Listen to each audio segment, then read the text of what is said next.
હું રાજારામભાઈ રૂપસીભાઈ જોશી વામી તાલુકા પંચાયતની seat number 23 ઉપર ઉમેદવારી કરેલ છે.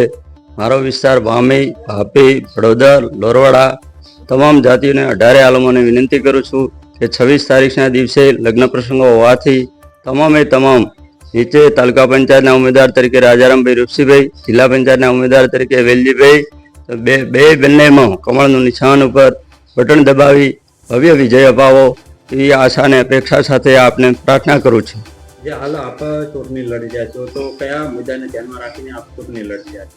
અત્યારની તારીખમાં દરેક ગામની અંદર ક્ષેત્રોમાં રહેઠાણ વધારે રહેવાથી રસ્તાનો મોટો પ્રશ્ન છે, તો દરેક ખેતરથી ખેતર જોડતો રસ્તો થાય એવો પ્રાથમિકતા આપવા મારી ઈચ્છા છે.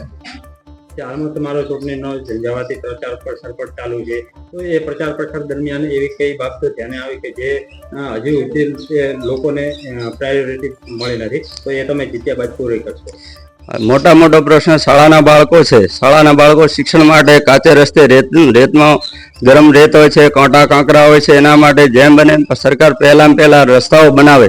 શિક્ષણ માટે પ્રથમ રસ્તાની જરૂરિયાત છે. વ્હીકલ લઈને કોઈ પણ મૂકવા તેડવા જાય ને વધારે તકલીફ પડે છે, તો પ્રાથમિકતા પહેલી મળે.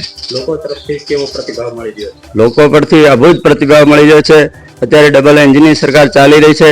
તાલુકા પંચાયત ને જિલ્લા પંચાયત પણ 100% ભાજપની બનશે, એમાં કોઈ ફરક નથી.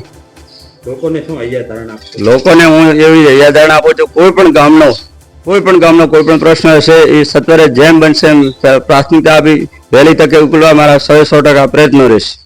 અમે તમને આપીશું પળેપળના સમાચાર. જો તમે અમારા નિર્ભય માર્ગ ન્યૂઝ ચેનલને સબસ્ક્રાઇબ કર્યું નથી તો અત્યારે જ નીચે આપેલા આઇકોન બટન પર ક્લિક કરીને સબસ્ક્રાઇબ કરો અને શેર કરવાનું ભૂલશો નહીં.